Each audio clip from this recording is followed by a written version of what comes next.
Hey guys, and welcome back. In this tutorial, I'm going to teach you how to make this Bioshock Splicer Mask. I think it looks really nice, has a really nice 3D effect to the details. I will also do a tutorial on how to do the blood, so it looks smeared, looks splattered, all that kind of stuff.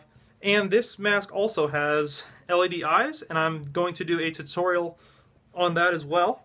So be sure to check that out. This mask can be made for under $15, probably more like 15 to 20 if you include the LED eyes, and can be made in a weekend. It took me maybe like 2 hours on Friday, 3 hours on Saturday, another couple hours on Sunday, and it was done. At the end, I'm going to talk about how you can get the rest of the costume together for relatively cheaply, using clothing from like thrift stores and stuff. So I hope you guys enjoy it. That's what it looks like. Let's get on with the tutorial.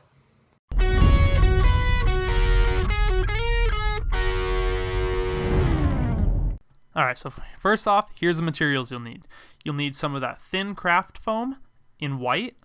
You'll need thick cardstock, as thick as you can get it. You don't want it to be able to bend or break. A paper mask that fits your face, some white Model Magic clay, a glue gun, some paints, some paintbrushes, and some scissors.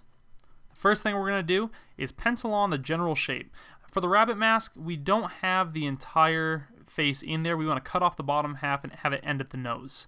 We're also making the eyes bigger and cutting out the nose because the nose on this mask stops really high up, and we want to lower it down so it's right there at the edge of the mask. So to do that, we're going to sculpt it in. This mask ended really short on the sides of my head, so I decided to take some of this cardstock and hot glue it to the sides to really extend out the mask so it wrapped around my face a little bit more. Then I used the scissors to cut it off, shape it in so it looked like part of the mask. Since we are going to be using the clay, it will cover up that line. Now we are drawing out and tracing the shape of the ears on this thick cardstock and then cutting it out with scissors. This stuff should be very, very sturdy because this is what the ears are made out of. I also put a piece of the cardstock across the forehead to kind of add a little bit more of a forehead piece so it wrapped around the top of my head as well, and it gave me something nice to mount the ears to.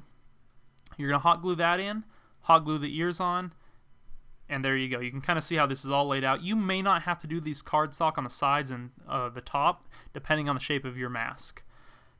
Now we're starting in with the clay. You'll see I'm just covering up the entire mask with the clay in a thin layer, and using a couple key areas, we are actually sculpting it up and molding it out. One key area is the nose. We want the nose to be down lower. We want the cheekbones to be very pronounced, like those, bunny cheeks. And we want the eyebrows to be very distinct and kind of have that little swoop coming off of them. So this is how it should turn out. The sculpting is kind of just a trial and error. If you mess up, who cares? It's $3 in clay. You can resculpt it, take it off. It comes off fairly easily. And just try to get these kind of general proportions. You want the nose to be low, you want the cheekbones to be very distinct, and you want the eyebrows to be very distinct as well, because those are some of the most the most featured parts of the mask.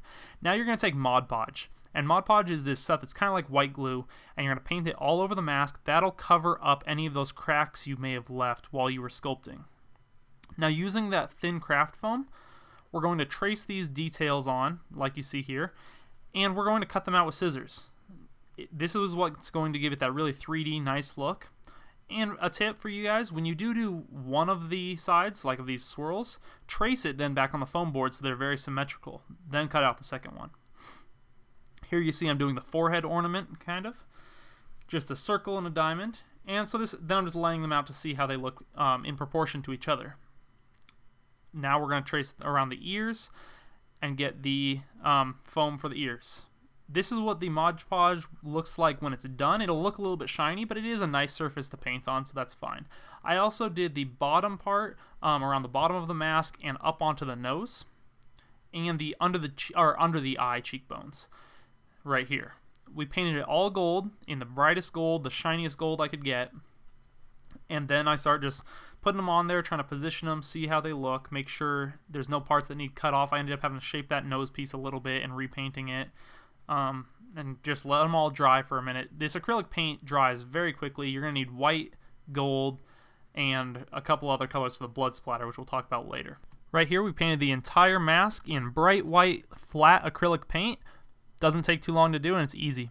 Now using the hot glue gun, we're just going to start putting pieces on.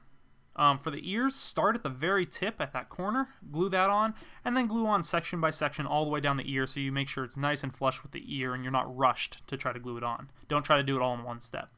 We also created a little crown piece up at the top that just is to line the top of the mask. And it starts to look really nice once all this stuff starts going on. The eyebrows are another one that's tricky. Just like the ears, you're going to glue on the inside part towards the nose, and then just slowly go out, gluing piece by piece by piece. Same thing for under the eyes, and same thing for the nose. You're going to do the one on the nose and then go out. It's really easy to glue these on here. It doesn't take much time, and it turns out looking really nice. I actually was really happy with how the mask looked even before the blood splatter. But you're going to want to get a headband as well. You're going to need some kind of elastic, some kind of belt, something, and hot glue that on the insides of the sides of the mask, and that way you can have it strapped to your face and not fall off, obviously. I used an old racquetball headband and just sharpied in all of the text with black so you couldn't see it. What you see on screen now is the splatter painting. This is how I'm getting the blood on there. I will do another tutorial to show you guys exactly how to mix up this blood, how to put it on, all of that, but I just thought I'd share with you guys a little bit of footage from that video as well so you can see generally what we did. It is a little bit more, mixing blood color is not as easy as you'd think because you don't want it to look super cheesy, but it has to look kind of dark. I think I did a pretty good job of it. So you're going to splatter that paint on there. Watch the other tutorial. There will be a link for that in the description and in the end of this video for that once it's available. And you can follow that to get it the exact effect that I got.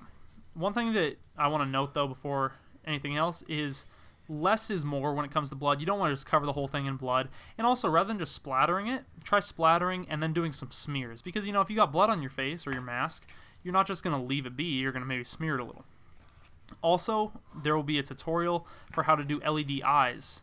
I will have that in the end of the video. It looks really nice. And this is how the mask turns out when it's completely done. I think the blood looks nice. I think the eyes look nice. You don't have to use the LEDs if you don't want, but they're simple to install. Anyways, guys, I hope you enjoyed it. Make sure to like, favorite, and subscribe if you did enjoy this video, and I will talk to you guys later.